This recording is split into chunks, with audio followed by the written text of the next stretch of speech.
quero, sem me demorar muito, chamar o Isaac, presbítera Leia, são os nossos líderes da família.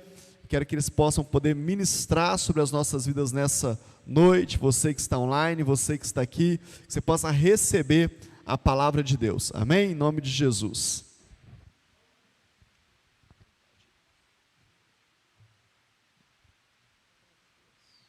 Paz, queridos. Nós estamos muito felizes, né, com essa oportunidade de poder, né, estar falando o que Deus tem feito nas nossas vidas e ministrando para as famílias. Para nós é um privilégio muito grande, porque Deus tem feito, entendeu? É interessante que quando eu era bem mais novo, né, eu achava que uma pessoa que tinha minha idade era muito velho. E hoje Deus está nos permitindo sonhar e realizar sonhos, entendeu? É uma coisa assim maravilhosa, né? Deus tem sido muito bom para a nossa vida, com a minha família. Então, assim, Deus cada dia tem nos abençoado cada dia mais, tanto eu, minha esposa e nossos filhos. Então, nós temos muito motivo, né, para falar, não podemos ficar calados. Amém? Eu também, né, tenho que mais é que agradecer a Deus, porque Deus me deu uma família, me deu o privilégio de ser moldada e aprender a colaborar para ter uma família como o Senhor sonha, como o Senhor quer, como o Senhor projeta para nós. E não poderíamos deixar de falar, né? Deus tem uma resposta para a sua família. Você crê nisso? A gente sabe que tem muitas famílias passando por muitos problemas, muitos problemas mesmo. Hoje mesmo eu estava verificando um pouco sobre as pesquisas, né? E a gente é de assustar. Em torno de 10 homens matam a mulher por dia. No Brasil tem em torno de 3.600 e poucos assassinos de mulheres, né, por ano. Então isso aí vai dar em média aí mais de 10 por dia.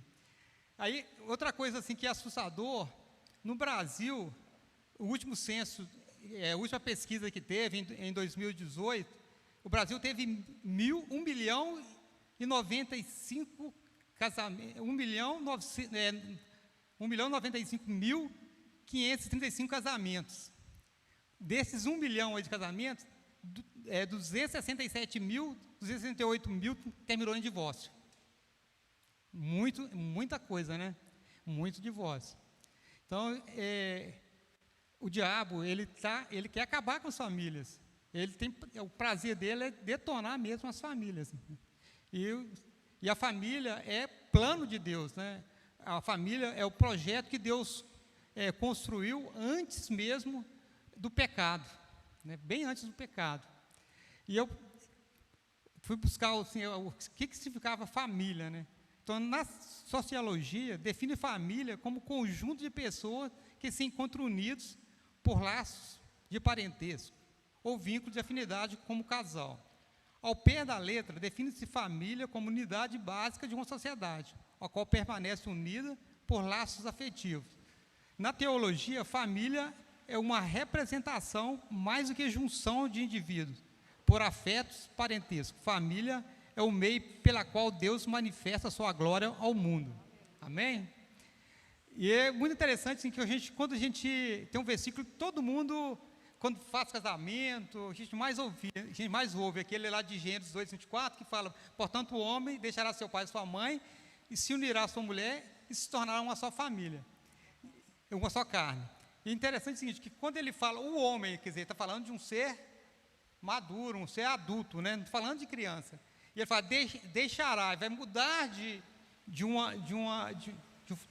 lugar para o outro, vai deixar seu pai e sua mãe, que é uma família, e vai se tornar uma outra família, e se tornar uma só carne, falando de intimidade.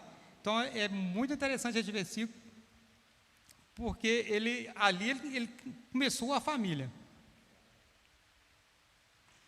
Então, nós vamos ler aqui no Salmo 128, Você pode abrir a sua Bíblia? Salmo 128. Amém?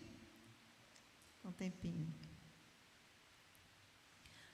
Diz assim a palavra de Deus: como é feliz quem teme ao Senhor, quem anda em seus caminhos.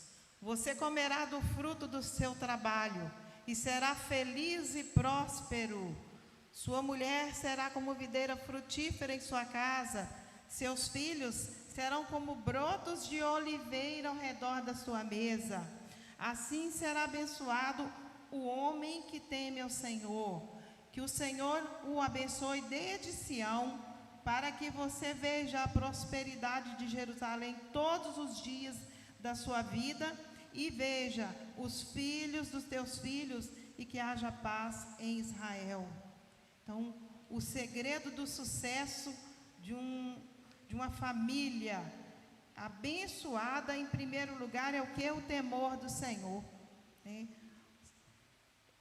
Davi, no versículo 1, diz, ele inicia o salmo dizendo que bem-aventurado o homem que teme ao Senhor. E o que significa temer ao Senhor? É ter medo? É ficar com medo dele? Não. Temer vai além só apenas de respeitar. É respeitar profundamente.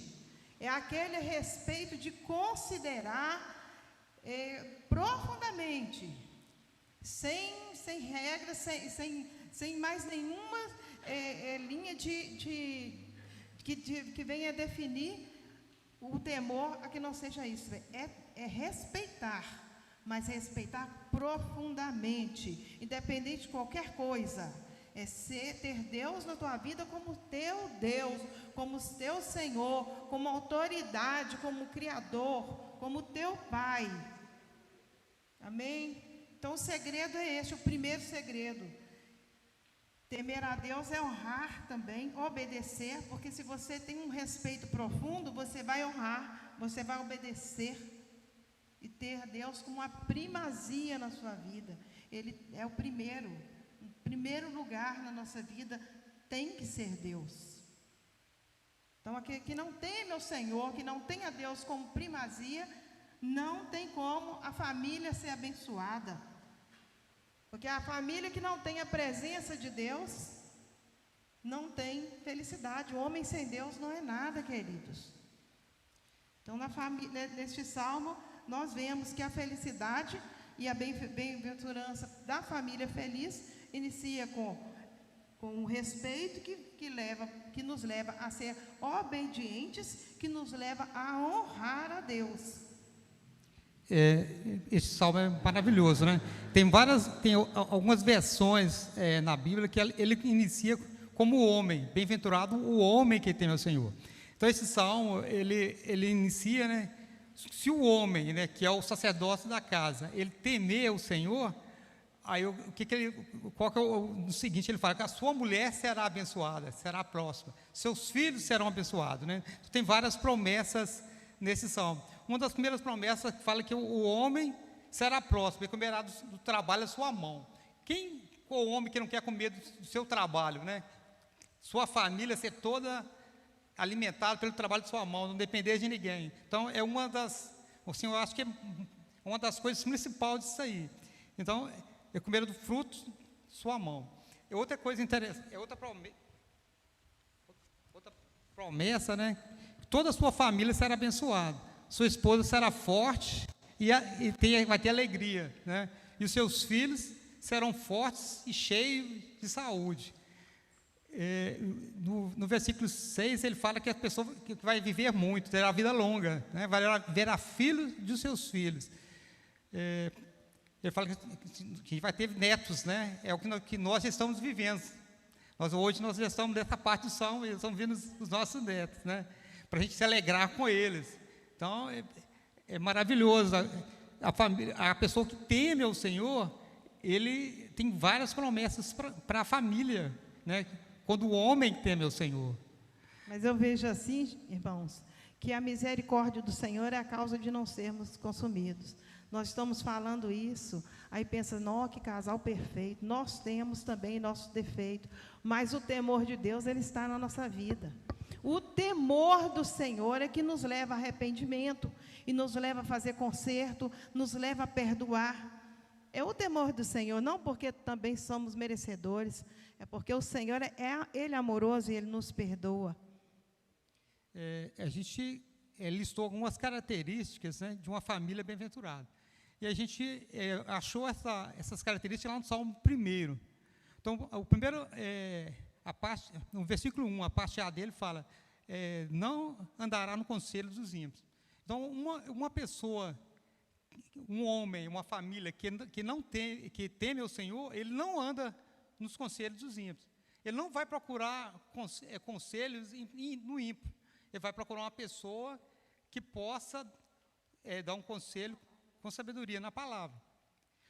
A gente também tem outro ponto, no mesmo versículo, na parte B, fala que nem se detém no caminho dos pecadores. Não seguir exemplo de pessoas que vivem pecando. Andar com pessoas nesses caminhos, certamente vai praticar a mesma coisa. Então, se você anda com uma pessoa que pratica as coisas erradas, a tendência é fazer as coisas erradas. Então, uma pessoa bem-aventurada, ele tem que escolher as pessoas que ele vai andar. Até porque nós, né, como pai, como mãe, nós somos exemplos. Então, se você anda com pessoas pecadoras, pessoas que vai levar você a cometer aquelas mesmas coisas, se você é exemplo para seus filhos vão estar vivendo junto com você, vai estar aprendendo isso aí. E o que a Bíblia fala? Ensina o seu filho no caminho que ele deve andar, que é no caminho. Então, você vai ter que, se você não está andando no caminho certo, seu filho também, vai ser difícil você ensinar isso para ele. A parte B, né, do versículo 1 também, a parte C, nem se assenta na roda dos escarnecedores, porque são pessoas que zombam de Deus, que zombam do povo de Deus. Então, você vai andar com pessoas que falam mal da igreja, que falam mal do pastor, falam mal dos membros, passar um pouquinho, você está fazendo a mesma coisa, não é verdade? A pessoa que brinca com coisas sagradas, com coisas da Bíblia, com personagens bíblicos, faz piadas com coisas da Bíblia, essas pessoas às vezes evangélicas mesmo, né? Brinca com essas coisas, conta piadinha, usando a palavra de Deus. Então, essas pessoas, a gente tem que evitar essas pessoas e evitar que a nossa família também anda, né, com essas pessoas. Outra parte importante, também está no Salmo 1, versículo 2, antes tem seu prazer na lei do Senhor e na sua lei medita de dia e de noite. Então, precisamos ter tempo para estudar a palavra de Deus. Precisamos ter tempo para meditar no que lemos. Precisamos ter prazer em ler a palavra de Deus. Precisamos ser praticantes da palavra de Deus. Então, queridos, se eu não estudo a Bíblia, como é que eu vou querer que meu filho leia a Bíblia? Se eu não sou uma pessoa que paro para meditar, para ouvir, como é que eu vou querer que ele faça a mesma coisa? Como é que eu vou estar andando no caminho junto com ele? Isso eu estava até comentando com a Leia, a gente na minha casa, nós somos 9 filhos. Então, meu pai trabalhava de dia e de noite. Então, meu pai não tinha muito tempo para estar nos instruindo, estar nos ensinando. Quem que nos levava a conhecer a palavra era minha mãe, a ajudadora, né, a auxiliadora do lar. Então, minha mãe, ela chegava de manhã, ela reunia todo mundo no quarto lá e falava assim, vem cá, vamos ler a Bíblia aqui, vamos orar. Então, gente, a gente tem um exemplo, né? Então, esses exemplos a gente acaba seguindo. Igual a gente comenta muito nos cursos que a gente dá de Planoio, que a gente não tem muito costume de ter muitos problemas de discussão. Porque eu nunca vi meu pai brigar com minha mãe. Então, quer dizer, você acaba, né, seguindo seu exemplo ali, você vai levando. A gente tem problema, agora falou, tem, mas a gente sabe resolver sem levar os nossos filhos a perceber que nós estamos em discussão, né? Então, isso também é uma coisa muito importante, a gente está observando. Pode falar. No livro de Tiago, capítulo 1, versículo 22, querido, diz assim: e sede cumpridores da palavra, e não somente ouvintes, enganando-vos a vós mesmos. Olha como é sério. A palavra de Deus, ela é uma bússola. Ela nos ensina, ela nos abre os nossos olhos espirituais, mas se nós não cumprirmos, o que não praticarmos, o que nós estamos aprendendo, de nada vai servir se você ler a Bíblia, mas você não tomar atitude de mudanças na tua vida, de praticar, de nada vai servir. Então, no livro de Tiago diz que nós devemos o quê? Ser cumpridores da palavra de Deus. Mas a palavra de Deus, ela tem poder. Se você firma na leitura da palavra e na oração, o Senhor vai trazer, o Espírito Santo de Deus vai trazer essa palavra no teu coração. Por que está igual? Por que não está mudando? Será que eu estou obedecendo? Será que eu estou cumprindo o que eu tenho aprendido na palavra de Deus? É um caso a colocarmos, né, em fazer uma análise na nossa vida. Por que as coisas não têm mudado? Hoje é o culto da resposta. É dia que o Senhor tem resposta para a sua família, para a tua casa.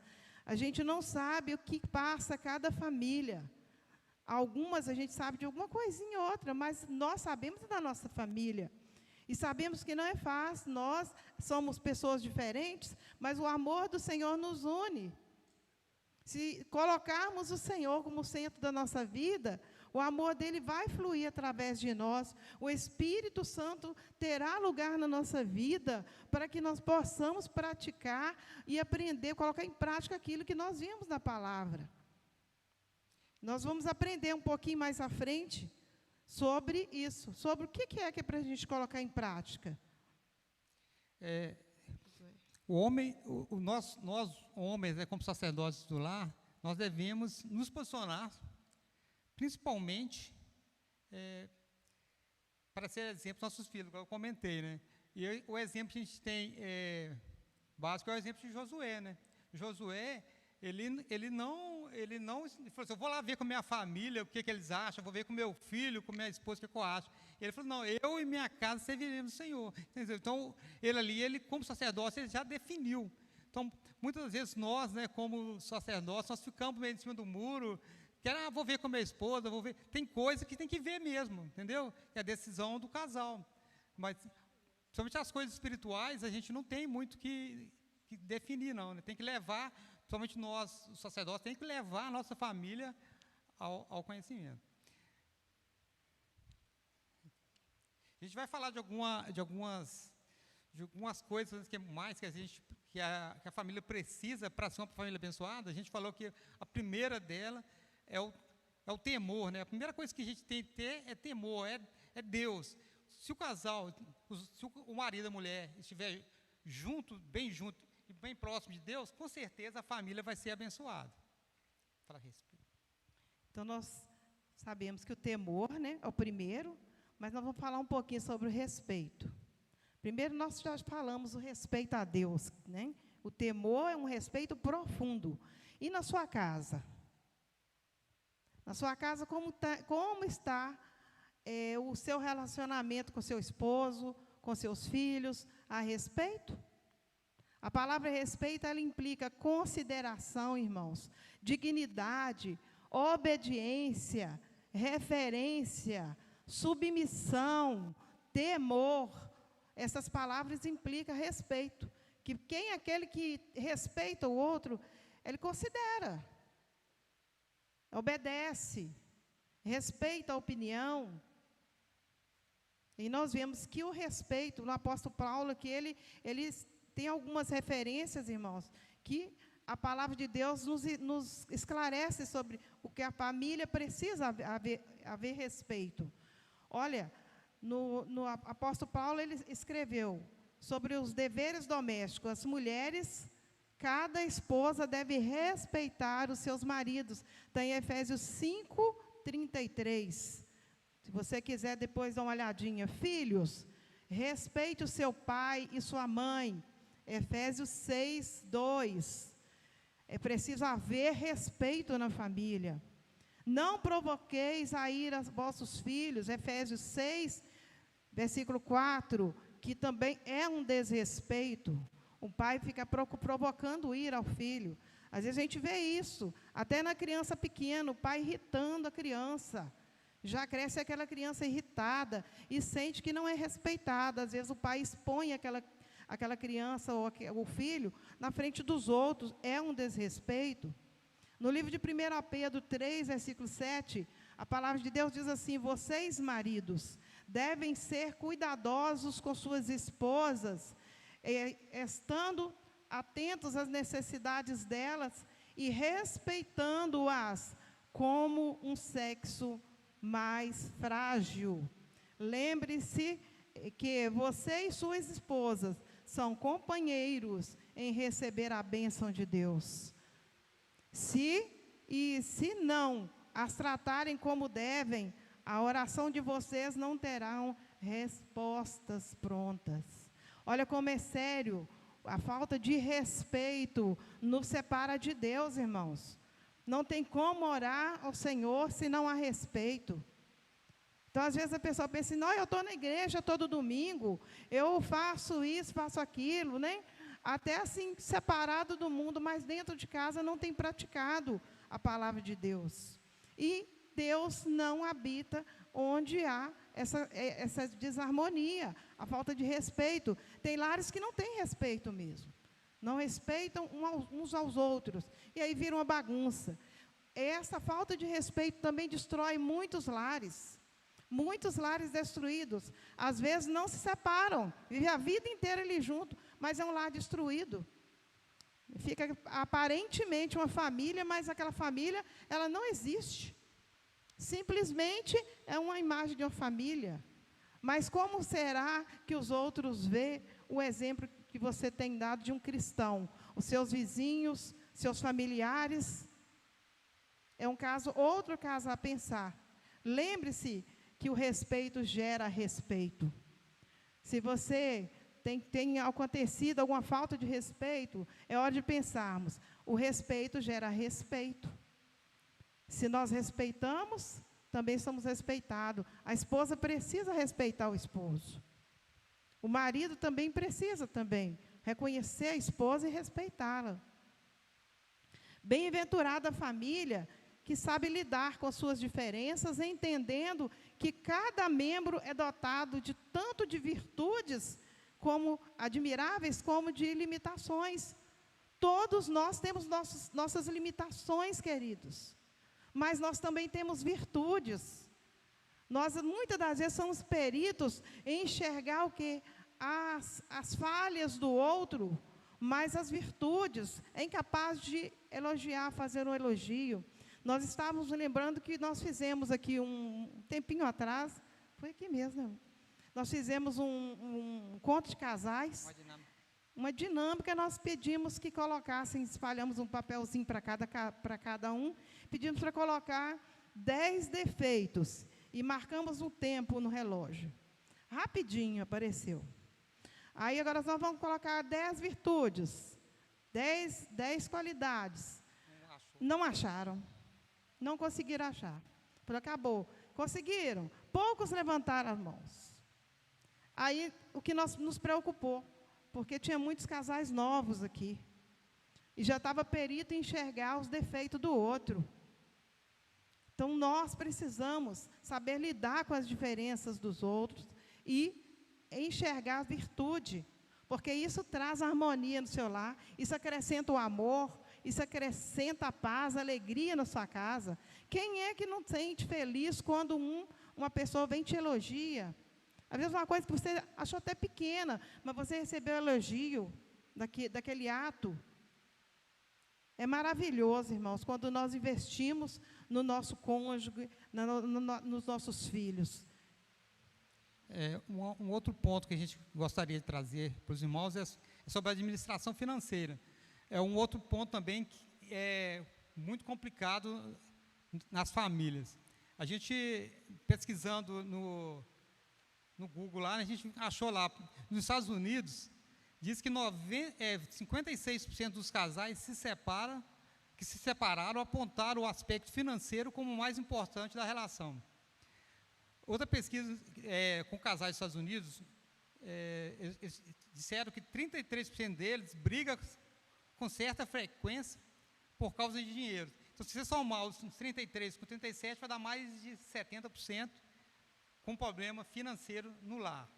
No Brasil, uma pesquisa feita no Brasil, só com mulheres, mais de 37,5% delas afirmaram que os gastos do casal é o principal motivo de briga. E 31% delas afirmaram que a falta de dinheiro é o segundo motivo de briga. Então, somando os dois também, vai dar em torno de 70%. Uma pesquisa feita no Reino Unido, nos últimos 6 anos, com 3 mil pessoas, em 2015, aponta que as questões financeiras representam 56% dos casos de divórcio. Então, eu assustei, eu achava que não era tanto assim, não.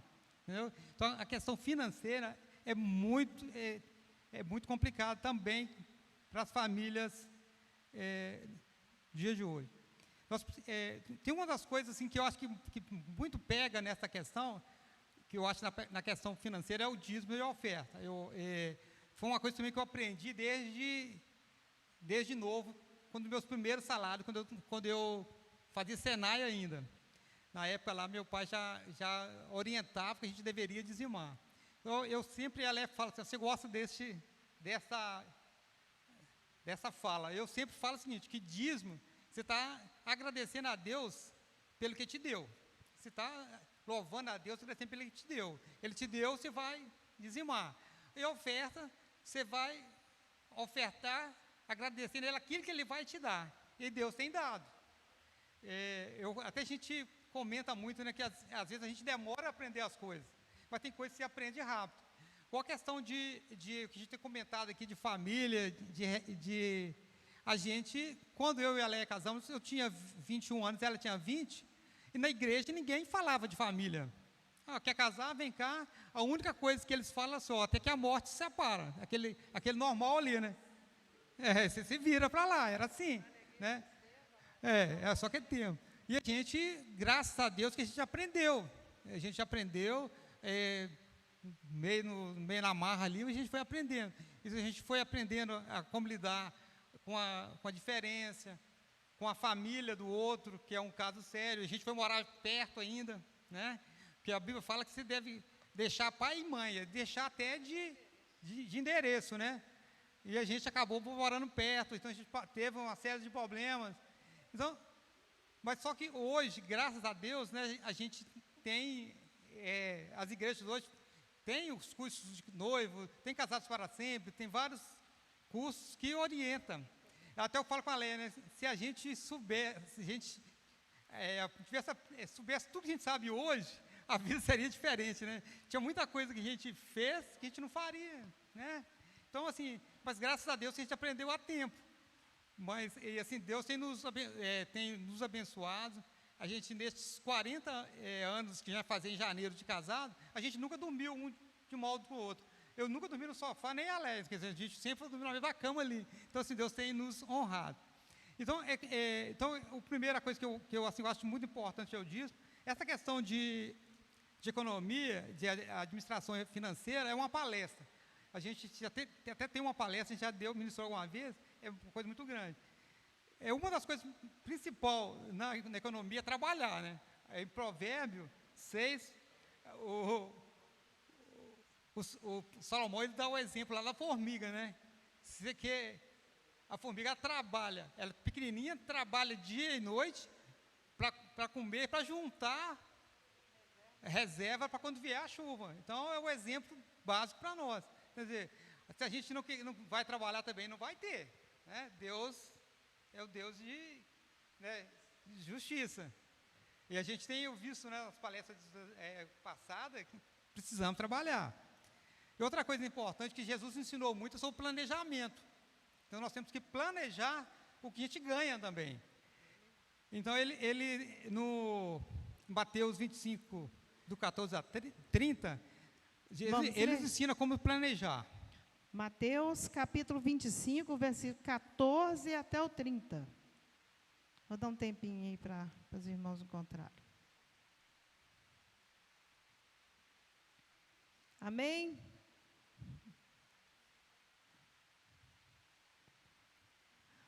Pois será como um homem que, ausentando-se do país, chamou seus servos e lhe confiou os seus bens. A um deu 5 talentos, a outro deu 2 e a outro 1. A cada um, segundo a sua própria capacidade, e então partiu. O que recebera 5 talentos saiu imediatamente a negociar com eles e ganhou outros 5. Do mesmo modo, o que recebeu 2 ganhou mais outros 2. Mas o que recebera 1, saindo, abriu uma cova e escondeu o dinheiro do seu senhor. Depois de muito tempo, voltou o senhor daquele servo e ajuntou contais com ele. Não, e ajustou contas com ele, perdão, irmãos. Então, aproximando-se, o que recebera 5 talentos, entregou outros 5, dizendo: Senhor, confiaste-me 5 talentos, eis aqui outros 5 talentos que ganhei. Disse-lhes o Senhor: muito bem, servo bom e fiel, foste fiel no pouco, sobre muito te colocarei, entra no gozo do teu Senhor. E aproximando-se também, o que recebera 2 talentos, disse: Senhor, 2 talentos me confiaste, aqui tem outros 2 que eu ganhei. Disse o Senhor: muito bem, servo bom e fiel, foste fiel no pouco e sobre muito te colocarei, entra no gozo do teu Senhor. Chegando por fim, o que recebera 1 talento, disse: Senhor, sabendo que és homem severo, que ceifas onde não semeaste, e ajuntas onde não espalhaste, receoso, escondi na terra o teu talento, aqui tens o que é o teu. Respondeu-lhe, porém, o Senhor: servo mau e negligente, sabias que ceifo onde não semeei, e junto onde não espalhei? Cumpria, portanto, que entregaste o meu dinheiro aos banqueiros, e eu, ao voltar, receberia com juros o que é meu. Tirai-lhe, pois, o talento e dai ao que tem 10, porque a todo que tem se lhe dará, e terá abundância, mas o que não tem, até o que tem lhe será tirado. E o servo inútil, lançai-o para fora nas trevas, ali haverá choro e ranger de dentes. É interessante, né, que Jesus ensinando a gente a investir, né? Investir. Quer dizer, quem ganhou 5, investiu, trouxe mais 5, ele foi, né? Foi abençoado. O que 2 veio o dobro, foi também. Agora, o que ganhou 1, trouxe 1, ele foi, o dele foi tomado e dado para o outro. Então, é assim as nossas vidas. A gente precisa não gastar mais do que ganha e investir em alguma coisa, né? Porque a administração financeira começa por aí. Se você ganha um valor, se você ganha X, você não pode gastar X. Você tem que gastar um pouquinho menos de X. Você tem que investir um pouquinho. E Jesus nos ensina também em Lucas 14, 27, 30. Diz assim, olha... sobre planejamento. Vamos ler? Lucas 14, 27 ao 30. Um pouquinho para frente. E qualquer que não tomar a sua cruz e vier após mim, não pode ser meu discípulo.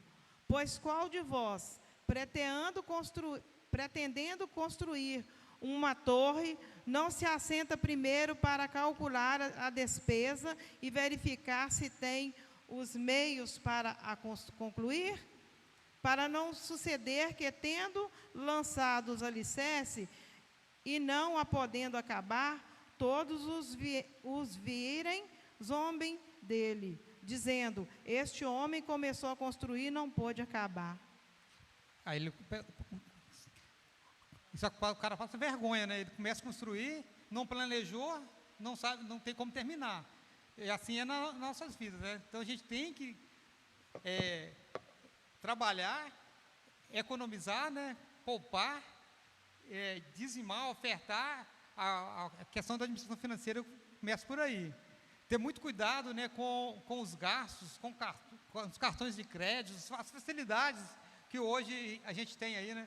Hoje você chega numa loja, se você compra sem cartão, compra de qualquer jeito, né? O cara só pede lá mal o CPF. Então é o seguinte, aí a gente vai entrando. Você chega no banco hoje, aí o pessoal, o limite do seu cartão de crédito é 10 vezes o que você ganha, né? Então a gente tem que ter muito cuidado com essas facilidades aí da vida financeira. Amor, a gente vê que além de ser uma negligência, é pecado e destrói a harmonia no lar. O lar não é abençoado quando há essa falta de administração. Um outro ponto que a gente vai trazer para os irmãos é a comunicação. Um outro fator, muito importante, né? Que a comunicação hoje, ela interfere em tudo. Para você ter uma vida financeira bem ajustada, você tem que comunicar. O marido e a mulher têm que falar, os dois têm que conversar. Em qualquer área da nossa vida, a comunicação é algo muito importante, né? Para uma boa comunicação, precisamos aprender a ouvir. A gente até brinca, né, que Deus, Ele é muito sábio, Ele deu a gente 2 ouvidos e uma boca, que é para a gente ouvir mais e falar menos, mas às vezes a gente inverte, né? A gente fala mais do que ouve, então a gente precisa aprender a ouvir mais. Quem não sabe ouvir, jamais saberá comunicar, porque a gente não sabe ouvir o que o outro está falando, como é que a gente vai responder? Isso é muito comum, né? Às vezes a pessoa está falando alguma coisa com a gente já quer responder antes dele concluir o que está falando. Aí depois a gente passa vergonha, porque a pessoa, não era isso que eu queria dizer, quer dizer, você já respondeu, né? Isso acontece muito na família. Por outro lado, nós vemos, queridos, que o perdão... Não, continua. Só concluir aqui. Em Tiago 1,19, ele fala assim, queridos irmãos, nunca se esqueça de que o melhor é ouvir muito e falar pouco, e não nos irarmos. Porque se a gente também, né, não ouvir e começar a falar, a gente vai irar desnecessariamente. Às vezes precisamos de ouvir. Ouvir com atenção. Também em Provérbios 18, 13, ele fala que a gente precisa ouvir com atenção. Se você se apressar em dar a sua opinião, antes de ouvir os fatos, está mostrando que é tolo. Você deveria se envergonhar. Na comunicação também, uma das coisas muito importantes é falar a verdade, né? A verdade às vezes dói, mas tem que falar a verdade. Precisamos falar a verdade. A gente precisa ter muito cuidado com algo que nos prejudica na comunicação. Hoje, né, tem muita coisa que atrapalha a comunicação na família, no lar, na casa. Hoje, você pega hoje aí uma menina de 7 anos já tem um celular. Além da televisão, que já tira o meio de comunicar aí, pai com a mãe, com os filhos, tem os videogames, tem o celular, os tablets, os joguinhos, são muita coisa. Se nós, pais, não tiver cuidado com isso, a gente não vai ter uma comunicação com nossos filhos. Outra coisa assim, que eu acho muito importante, que às vezes a gente fala muito nos cursos, a gente fala, é a mesa, né? Foi até um tema de algumas pregações na igreja, e a mesa, ela tem acabado nos lares. Hoje você vê o pessoal vai casar, ninguém preocupa em comprar uma mesa, né? Todo mundo está preocupando em comprar um sofá, televisão, fogão, uma mesa não. E a mesa é o local de você comunicar com seu filho. Na hora que você vai almoçar, na hora que você vai tomar um café, está sentado junto ali, conversando, saber como é que foi o dia. Porque hoje o que acontece? A mulher trabalha e o homem trabalha. Os filhos muitas das vezes ficam sozinhos ou com a babá. Aí quando chega a noite, um vai para a televisão, o outro vai para o computador e a comunicação com os filhos, o que acontece? Às vezes a gente fala assim, acho que é até mentira, mas hoje o pessoal tem família que os que o filho está conversando com o pai pelo WhatsApp, dentro de casa. Nós estávamos numa casa de uma pessoa um dia, só mandando mensagem para a filha, mandando mensagem para o pai, no WhatsApp, gente, dentro de casa. Quer dizer, a comunicação hoje, como se estivesse longe. Então, a comunicação é muito importante e a gente precisa resgatar isso aí se a gente quer ter uma família abençoada. Então, a gente precisa ter cuidado com a nossa economia, com a comunicação e com a vida espiritual, no temor a Deus. Verdade. É muito sério essa questão da comunicação, do diálogo, de olhar olho no olho. Sentar na mesa que Isaac estava falando aqui, é a hora que você olha no olho. Está de frente para o outro. E é ali que você vê mesmo que está no coração. A gente consegue perceber pelo semblante, pelo jeito de conversar, está acontecendo alguma coisa, né? E como ele acabou de dizer que a informatização é um crescimento muito grande, mas se a gente não tiver cuidado, ela vai quebrar essa linha de comunicação da família, né? O diálogo é muito importante. Agora eu vou falar um pouquinho sobre uma coisa que ela também impede o diálogo, que é a falta de perdão. Sem perdão, o diálogo morre. E quando uma pessoa não perdoa a outra, ela perde a linha de comunicação. Fica aquela coisa, aquele sentimento que impede o relacionamento fluir da forma que Deus quer. Deus quer que reine a paz, o amor, e não o ódio. E a falta de perdão, ela vai gerar o ódio. Nós vemos aqui que no livro de Hebreus, capítulo 10, versículo 17, diz assim que depois ele acrescenta: nunca mais me lembrarei dos teus pecados, nem dos seus atos ilícitos. Quer dizer, olha, o Senhor, Ele nos perdoa. E quando nós não perdoamos a quem nos ofende, nós trazemos para o nosso coração um peso, um fardo. E quando nós não perdoamos, como que Deus vai nos perdoar? Como que Deus vai esquecer dos nossos atos ilícitos, se nós não perdoamos? Na oração do Pai Nosso mesmo diz: perdoa as nossas falhas, assim como nós perdoamos. E se não perdoamos, também não será perdoado. Muitas das vezes, as pessoas, quando têm dificuldade de perdoar, fica levando aquele rancor, fica aquela pessoa rancorosa, que ninguém suporta. A pessoa que está na família, que não perdoa, vira, mexe, ela está remoendo aquele passado, aquela coisa que aconteceu, porque falta o perdão. O perdão traz cura, amados. Quando nós tomamos a decisão de perdoar, o Senhor abre o céu, Ele cura a ferida, Ele traz a paz, mas precisa decidir. E às vezes a pessoa começa a pensar: mas me feriu muito, e fica colocando aquele sentimento de dor na frente do que Deus nos ensinou, que é perdoar. Então é preciso perdoar. O perdão traz a cura para a tua vida, traz a cura para a tua família. Bem-aventurada a família em que os seus membros não levantam a voz um para o outro, pois o seu lar será cheio de paz. Quando não há perdão, há rancor e começam discussões, os gritos, um levanta a voz para o outro. O sábio Salomão, ele ensina que a palavra dura suscita a ira, porém a palavra branda, ela desvia o furor. Vamos ver a descrição da família bem-aventurada aqui no Salmo 1, que Isaac falou, no versículo 3. Vamos voltar lá no Salmo 1, versículo 3.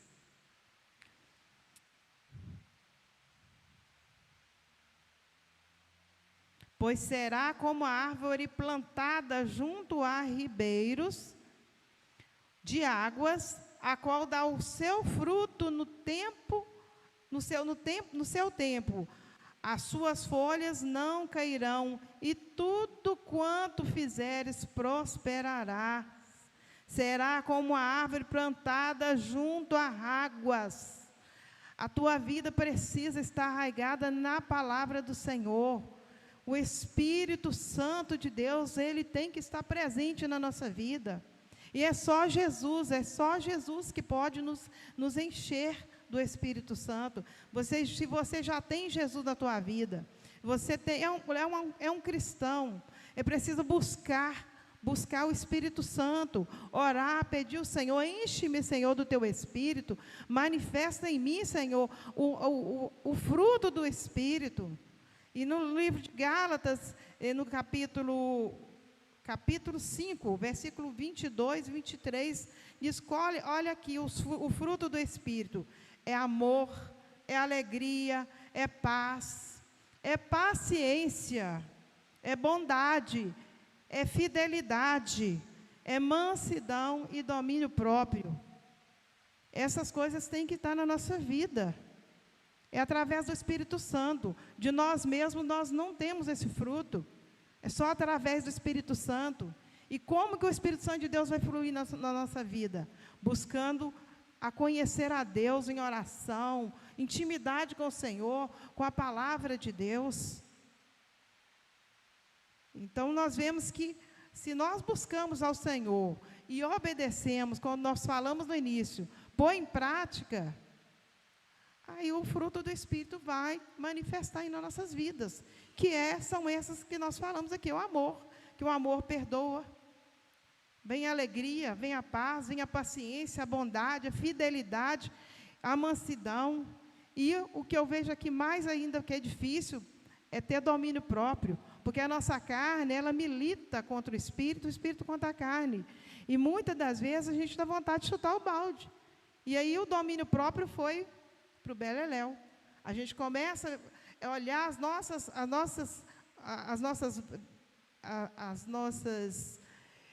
razões e pensamos, não, eu estou com a razão. Aí pronto. Mas nós não devemos dar lugar à carne, devemos dar lugar ao Espírito. Andar em Espírito para não cumprir as concupiscências da carne. No livro aqui de Mateus, capítulo 7, versículo 24 a 25, Jesus afirmou dizendo, portanto, quem ouve essas minhas palavras e as pratica, é como um homem prudente, que constrói a sua casa sobre a rocha. Cai a chuva, transbordar os rios, sopram os ventos e deram contra aquela casa e ela não caiu.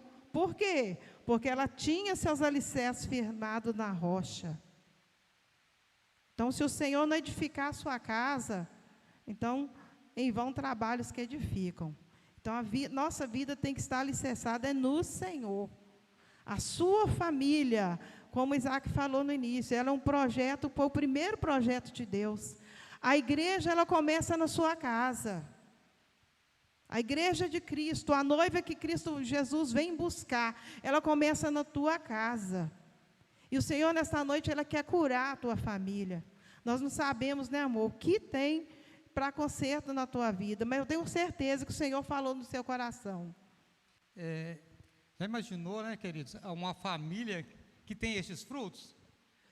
A família que tem estes frutos, ela sabe comunicar, ele vai saber fazer a questão da administração financeira, ele vai ter respeito, porque ele tem os frutos, vai ser uma família abençoada.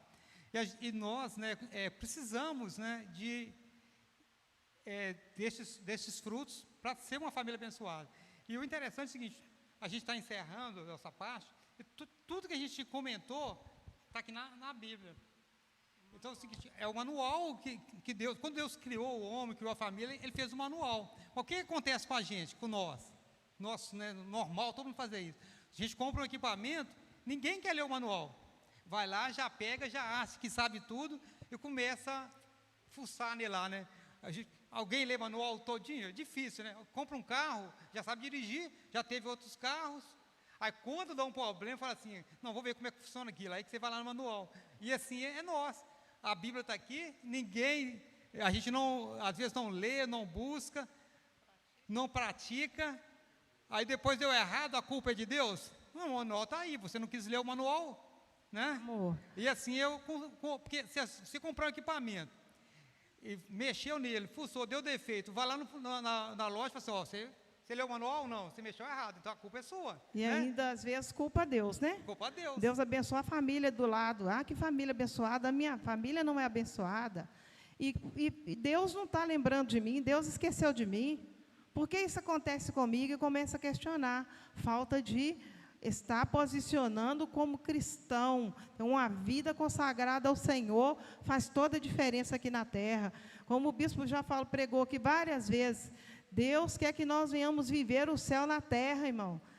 Não é viver o reino de Deus só depois. Não. Deus tem tudo para nos trazer alegria, paz, o que é o reino dele, aqui na terra. E que através da nossa vida, nosso testemunho, da nossa vida abençoada, nós possamos alcançar outras vidas.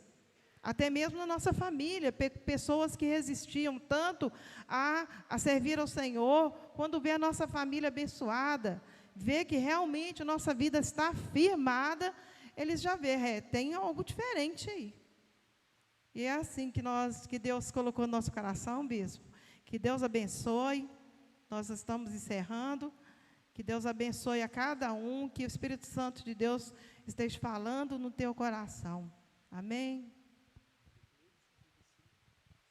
Queridos, é muito especial, né? Uma coisa é você falar de uma coisa que você ouviu, que você leu em algum lugar. Outra coisa é você falar de alguém que viveu e está falando daquilo que viveu. Eu queria desafiar você, eu não vou pregar de forma nenhuma de novo, mas sabe o que eu acho, Isaac e Leia? Que um dos principais motivos da gente não experimentar o favor de Deus e não experimentar as bênçãos de Deus na família é uma palavrinha chamada orgulho, né? A gente não quer aceitar, né? Imagina ter comunicação, esperar o outro falar, eu já sei tudo, não é verdade? Imagina aprender sobre administrar, o dinheiro é meu, faço o que eu quiser, né? Faço o que eu quiser fazer e tal. Eu li esses dias num livro que a gente tem dificuldade de dizimar e ofertar porque é tudo nosso.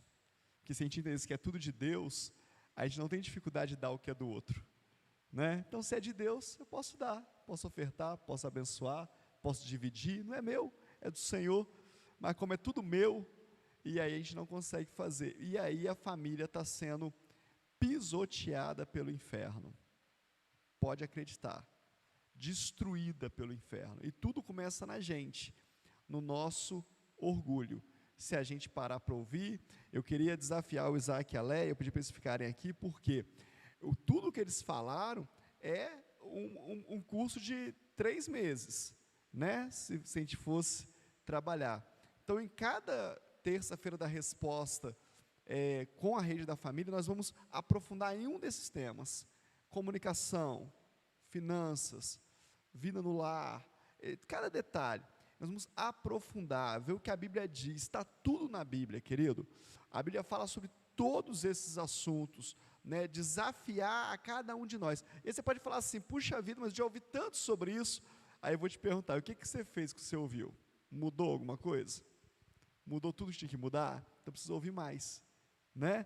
Já vai falar até que se mude, até que a gente possa ensinar, até que você também possa ensinar, até que a gente possa ensinar. Nós vamos aperfeiçoando a cada dia. Se a gente pegar tudo que a gente tem ouvido, esses dias todos, esses anos todos, e colocasse em prática, que a gente seria muito mais feliz, né? Muito mais feliz, muito mais pleno.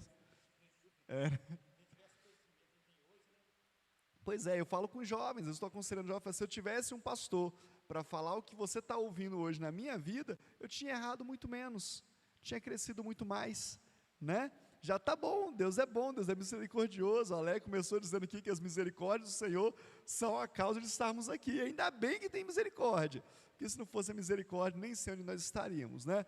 Vamos ficar de pé, vamos orar aqui, abençoar esse casal tão precioso, tão maravilhoso, Deus tem colocado sobre as nossas vidas, para nos falar, para nos contar experiências, e você também, você que está online, eu quero abençoar a sua família, quero abençoar você que está aqui, eu quero honrar a sua presença, que você saia daqui hoje com uma bênção da parte de Deus, diferenciada em nome de Jesus, que você possa sair daqui de verdade, levando a sua palavra, levando a sua bênção, levando a resposta que você precisa, e a resposta Deus vai falar com você.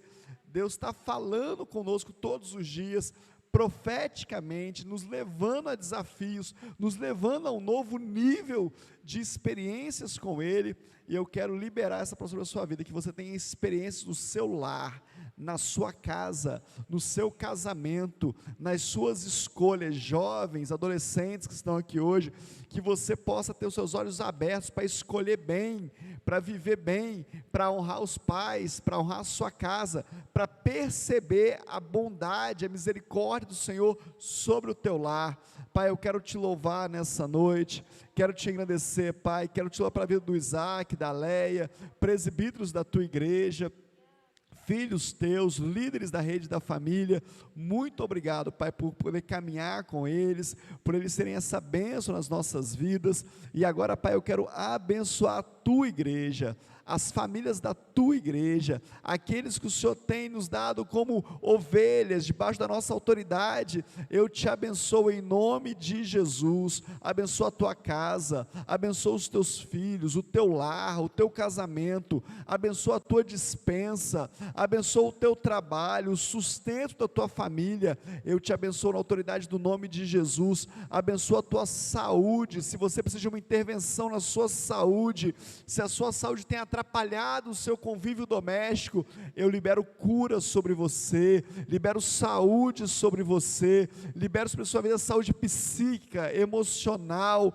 sobre a tua casa, eu repreendo todos os demônios que têm agido no seu lar, que têm conseguido entrar, eu jogo por terra agora em nome de Jesus, eu mando embora em nome de Jesus, toda astúcia do inferno, todo levante do inferno contra o teu lar, eu repreendo agora e mando embora em nome de Jesus, que a sua casa seja uma casa feliz, como diz o Salmo 1, que a sua casa seja uma casa feliz, como diz o Salmo 128, que você possa viver a abundância, a prosperidade, a alegria no Senhor, que haja vida na sua casa, que haja vida de Deus, que as pessoas possam ver você e dizer, ali tem um diferencial, ali tem algo diferente da minha casa, e você possa testemunhar, aqui tem vida de Deus. Eu te abençoo em nome de Jesus, amém e amém, amém, que Deus possa nos abençoar em nome de Jesus, amém.